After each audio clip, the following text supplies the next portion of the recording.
Et alors, qu'est-ce que j'apprends dans mes formations? J'apprends des outils qui viennent du futur. Pourquoi les gens payent très cher pour venir me voir en formation? Donc, par exemple, à mes élèves, je leur enseigne tous qu'il faut absolument dessiner en cours. Si j'étais prof et qu'un élève ne dessine pas, je dis « Oh!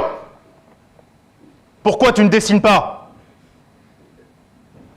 Les gens vont dire « Mais il est fou. » Peut-être, sûrement. Ou alors peut-être que quand quelqu'un dessine, il y a une explication. Bien sûr. Quand quelqu'un dessine, il y a deux possibilités. La première, c'est que le niveau de ce qui est dit, ou les informations, sont trop nombreuses. Donc son cerveau conscient décroche. Le cerveau conscient est limité à 4 infos par seconde. S'il y a trop d'informations, le cerveau conscient décroche. Et le subconscient doit prendre le relais. Le minimum du subconscient, c'est 4 milliards d'informations par seconde. C'est pour ça qu'en classe, on a sûrement tous connu cette scène. On a par exemple, comment tu t'appelles? Non, dans le fond, toi. Samir. Donc Samir, il est dans le fond, il est à côté de Mélissa. Il se balance sur sa chaise. Non, on imagine, bien sûr. On imagine, il est dans le fond sur sa chaise en train de draguer Mélissa. Donc il fait plusieurs actions. Il se balance, il drague Mélissa, il mange un chewing-gum. Et à un moment, le professeur lui dit « Samir !» Et Samir lui répond « Oui, je sais, vous avez dit que c'était en 1789, etc., qui sont arrivés. » Donc là, à un moment où c'est très compliqué pour les autres de se concentrer, lui, il peut en même temps draguer, manger un chewing-gum, se balancer sur sa chaise. Et pourquoi il mémorise parfaitement? Parce qu'il n'essaye pas de mémoriser. Il lâche prise. Et au moment où le professeur le rappelle, son subconscient lui dit « Voilà tout ce qui vient d'être passé, maintenant tu l'as à disposition. » Ça, c'est la puissance du subconscient. Et donc, quand il y a trop d'informations pour un élève, on ne lui demande pas de rester concentré. On lui dit « dessine ». Prends un papier et dessine. Ça permet à ton conscient de se concentrer sur le dessin et ton subconscient, qui a 4 milliards d'infos, de prendre le relais. Donc voilà, par exemple, certaines choses que j'enseigne aux gens, comme quoi dessiner peut paraître stupide parfois, alors qu'en fait, c'est la meilleure chose à faire, bien sûr. Et comme je vous disais, je suis un peu comme McFly, je viens du futur et je ramène plein de techniques aux gens et je leur propose, et libre à chacun de prendre ce qui l'intéresse ou pas. Et puis il y a le E égale MC2, j'aime bien les équations de la légende personnelle, parce que beaucoup de gens me disent, d'accord, vous avez fait tout ça, mais moi maintenant je fais comment pour ma légende personnelle? Je leur dis, c'est très simple, voilà l'équation. Tu vas essayer de réussir. Et inévitablement, comme tous les êtres humains, tu vas misérablement échouer. Tu vas essayer d'être en couple, et misérablement, comme tous les êtres humains, tu vas échouer. Parce que tu n'as pas été formé à être en couple. Tu n'as pas été formé à réussir. Tu n'as pas été formé à donner la meilleure version de toi-même. Mais qu'est-ce que la plupart des humains vont faire après l'échec? Ils vont s'arrêter d'essayer. Parce qu'ils vont se dire, j'ai souffert, je ne veux plus jamais souffrir, donc je préfère souffrir d'être comme je suis maintenant, plutôt que de prendre un nouveau risque et d'obtenir quelque chose en retour. Et c'est pour ça que seulement 5% de l'humanité arrive ici.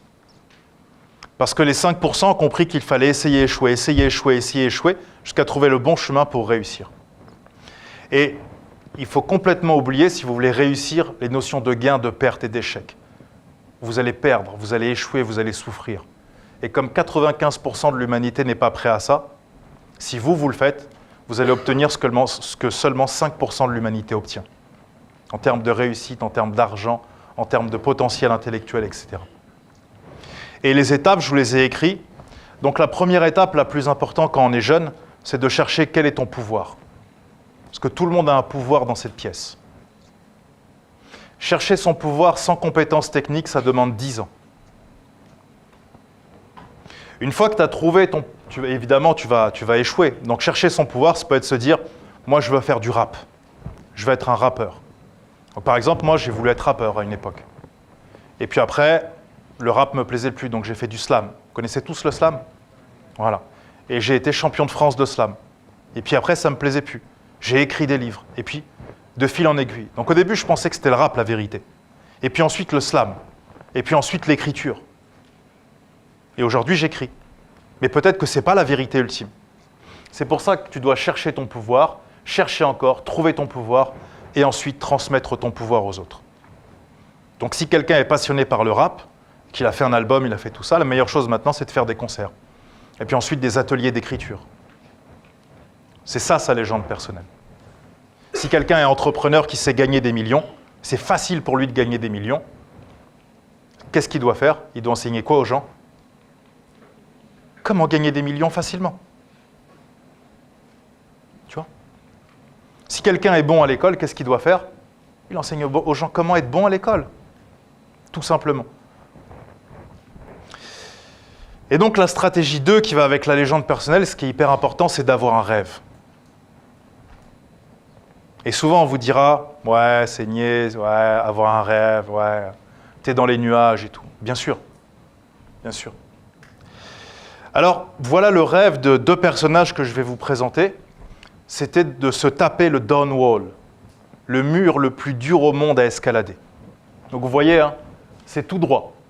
Et il n'y a aucune prise pour les mains. Et il n'y a que 2 gars, 2 fous qui avaient réussi à faire ça. Et eux, ils se sont dit, allez, on va le tenter. On va se faire le mur le plus dur au monde. Et c'était leur légende personnelle. Kevin Georgeson et Tommy Caldwell. Ils ont fait ce que personne n'arrive à faire. C'est la voie la plus dure au monde et ils ont mis 19 jours à rester comme ça, plantés au-dessus du vide, dormir dans des tentes, etc. Pourquoi je vous montre ça? Parce que selon moi, chaque jeune, chaque être humain, il doit trouver quel est son down wall à lui. Alors, je vais vous inviter à prendre tous une feuille, à déchirer un bout de papier, ou prendre une grande feuille même, et écrire c'est quoi votre down wall à vous. C'est quoi votre rêve? C'est quoi votre objectif? C'est être caissière à Carrefour Market? C'est quoi? Et vous l'écrivez en gros sur la feuille.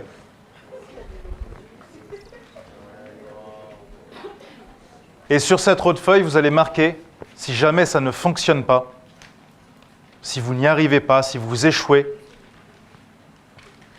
qu'est-ce que vous allez faire?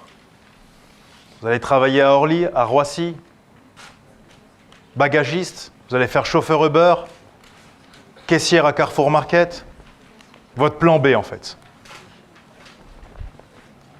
Imaginez quelqu'un qui monte dans un taxi, il appelle un taxi, il monte dans le taxi lui dit on va où? Il dit ouais, je sais pas.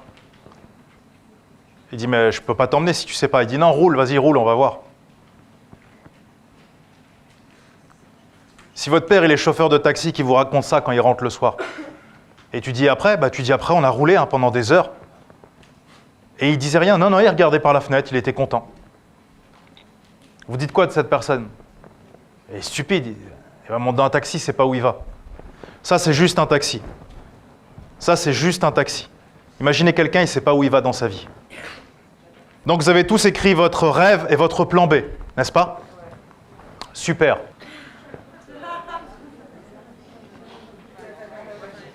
Il ne faut jamais avoir de plan B. Il n'y a que 3 catégories de personnes sur Terre qui ont le droit d'avoir un plan B. Alors, peut-être que vous en faites partie. La première partie, c'est les perdants. Les perdants ont tous un plan B. La deuxième catégorie, c'est les lâches. Les lâches ont tous un plan B.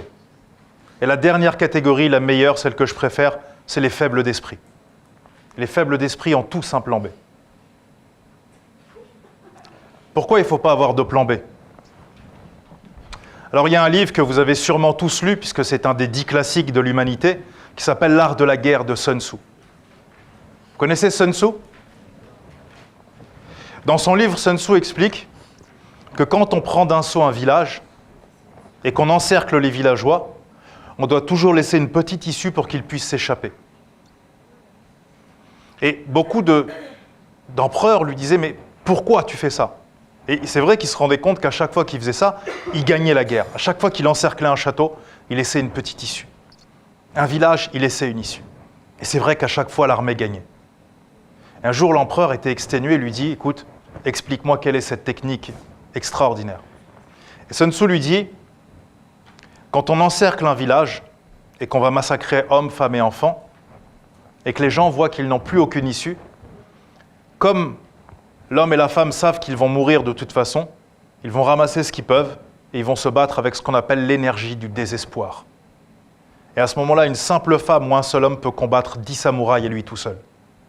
Parce qu'il a l'énergie du désespoir. Et il veut en tuer le plus possible ou essayer au maximum de sauver son enfant, sa femme et ses voisins. Mais si tu laisses une issue, certains s'échappent, certains hésitent et tu crées de la confusion.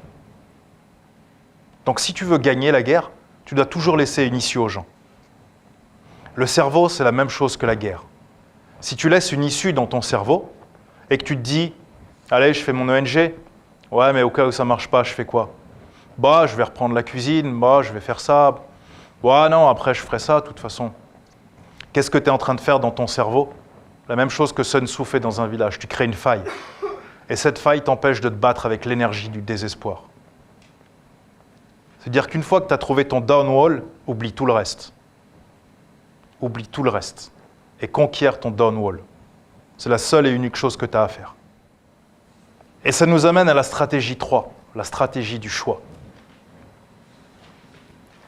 Imaginez que vous montez maintenant dans un taxi et vous lui dites « Bon, je vais aller à Paris, à Nantes, à Roubaix, à Rennes, à Lyon, à Reims et à Lille. » S'il s'en fout, il peut vous dire très bien par où on commence. Vous dites ça je ne sais pas. Je veux dire, moi, de toute façon, je veux bien faire toutes les villes, mais il faut que je sache par où commencer. Vous dites, j'ai aucune idée. Je n'ai pas réfléchi à ça. Si vous dites à votre cerveau, ouais, je veux être rappeur. Ouais, mais non, parce que je veux faire ça. Et maintenant, je veux faire ça.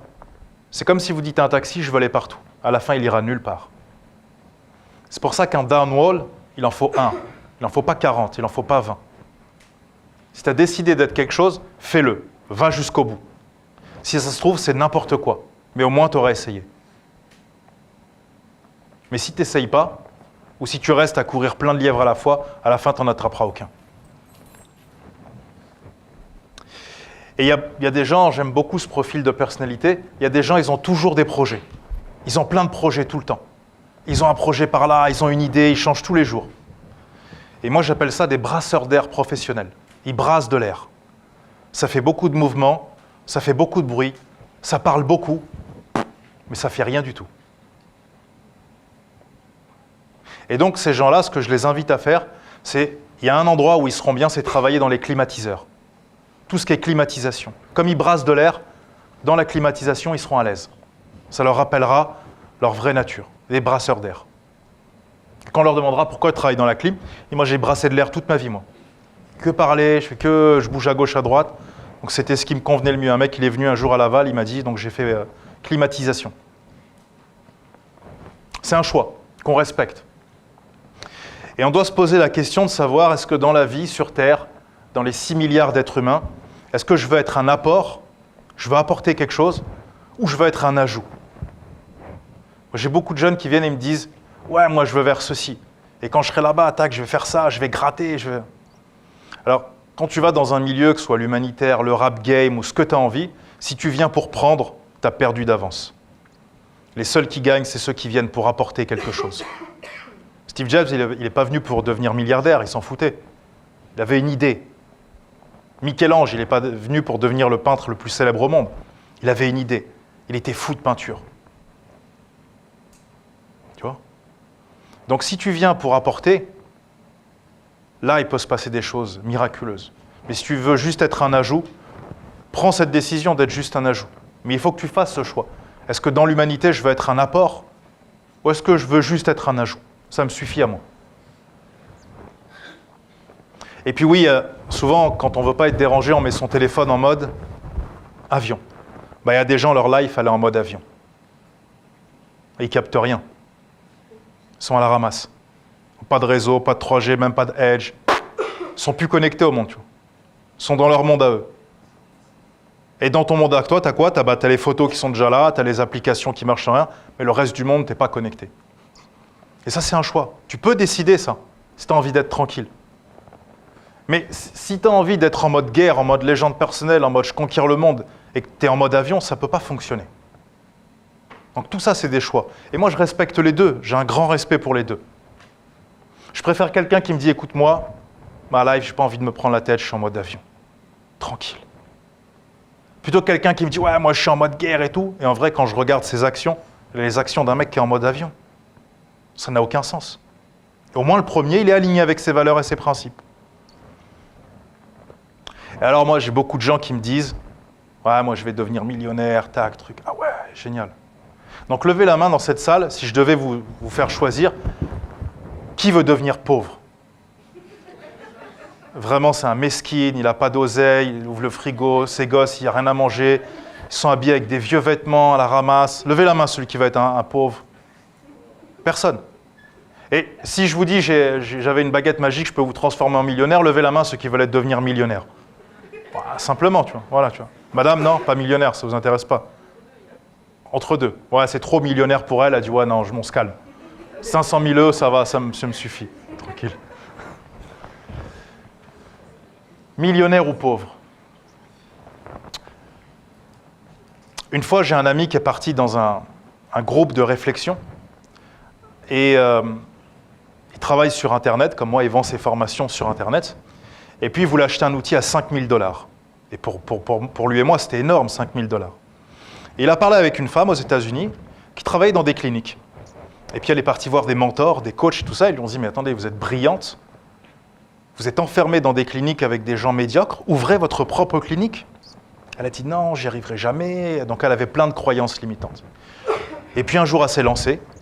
Elle a ouvert sa clinique et aujourd'hui, c'est une des meilleures cliniques aux États-Unis. Bien sûr. Et elle est millionnaire, mais elle s'en fout. Elle n'a pas fait ça pour être millionnaire. Elle a fait ça parce qu'elle veut aider les gens. C'est elle-même qui a choisi le mobilier pour chaque chambre. Vous voyez, elle est dans un niveau de détail. Et donc, mon ami a une séance de coaching avec elle. Elle dit, voilà, je vais acheter un outil à 5 000 $ et tout.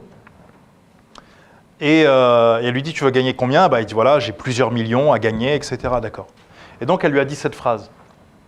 Elle lui dit, tu vois, il y a une différence entre ce que tu veux et ce que tu fais. Tu veux des millions, et ce que tu fais, c'est, tu veux que des petits outils gratuits sur Internet, des petits trucs. Tu n'es pas prêt à payer 5 000 $. Ça ne peut pas marcher. Il faut qu'il n'y ait aucune différence entre ce que tu veux et ce que tu fais.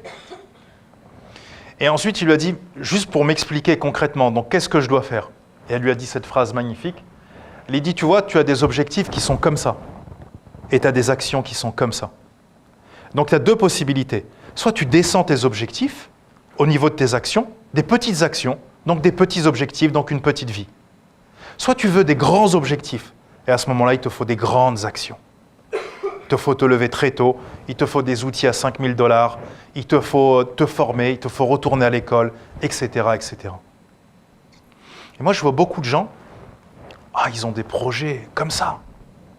Mais quand tu regardes leurs actions, certains ont des actions comme ça. D'autres, tu regardes, il n'y a même pas d'action, en fait. Il n'y a même pas d'action. Il va devenir footballeur, il va devenir, je ne sais pas quoi, mais il n'y a rien, en fait, du tout. Il fait que parler. Et il devrait, comme l'autre, travailler dans les climatiseurs. Alors, on va voir ensuite qu'il y a deux types de prophéties. Les prophéties autoréalisantes et les prophéties autodestructrices. Et c'est celle que je préfère. Les gens qui s'autodétruisent. Qu'est-ce que c'est bon? Qu'est-ce que c'est beau à voir? Ça ou du patinage artistique, pour moi, c'est du même niveau.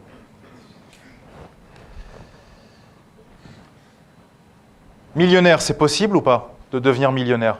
Par exemple, toi, tu penses que... Comment tu t'appelles? Mélissa, tu peux devenir millionnaire? Ah, Mélissa, t'aurais dû t'asseoir dans le fond. Pour l'exemple, au moins. Tu peux devenir millionnaire comme ça en 1-2 ans ou non, là, c'est chaud pour l'instant? Ok. Quelqu'un pense que c'est impossible pour lui, il dit non, moi, là, maintenant, là, c'est mort. De toute façon, toi, quelqu'un d'autre? Donc, tous les autres, vous pensez que c'est possible? Ok, cool. Alors, j'ai une bonne nouvelle. Que tu penses que tu peux ou que tu ne peux pas, dans les deux cas, tu as raison. Bien sûr. Pourquoi? Exactement, ouais. Si tu penses que tu es un abruti ou qu'on t'a dit que tu es un abruti et que tu le crois, oui, tu vas être un abruti. Ouais. Mais si tu penses que tu es un génie et que peu importe ce qu'on va te dire, tu as décidé que tu seras un génie, il est fort probable que tu le deviennes. Après, chacun appelle ça comme il a envie, mais en effet, oui. Et donc que tu penses que tu es un génie ou un abruti, en effet, encore une fois, dans les deux cas, tu as raison. Donc quand tu penses que tu peux devenir millionnaire ou pas, et millionnaire est un exemple comme un autre, dans les deux cas, tu as raison. Et c'est ta croyance qui va définir sûrement ce qui va t'arriver. Et donc nous, on va chercher quels sont les types de croyances. Parce que ce qui va nous intéresser, c'est d'avoir le bon type de croyance. Juste avant, vous avez tous noté sur un papier votre plan B. En tout cas, certains l'ont noté. Donc vous pouvez jeter ce plan B, puisqu'il n'y a pas de plan B. Allez-y, jetez-le. Vous le prenez comme ça et vous le jetez sur la scène, par terre. Là, je suis très sérieux. Voilà. Voilà, super. Tout simplement, en fait. Puisqu'il n'y a pas de plan B.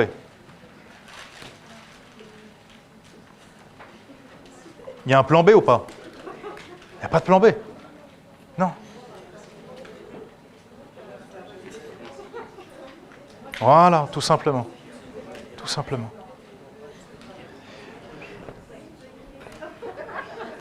Et vous voyez, normalement, on va se dire, un formateur, en veste et tout, mais on ne peut pas jeter des papiers, etc. Qui a dit qu'on ne peut pas? Qui? Il est où? Il habite où? Comment il s'appelle? Personne? Donc c'est une croyance. Attention, surtout, ne passe pas à l'action après cette vidéo. Non, surtout reste dans l'ombre et continue de priver le monde de ta lumière.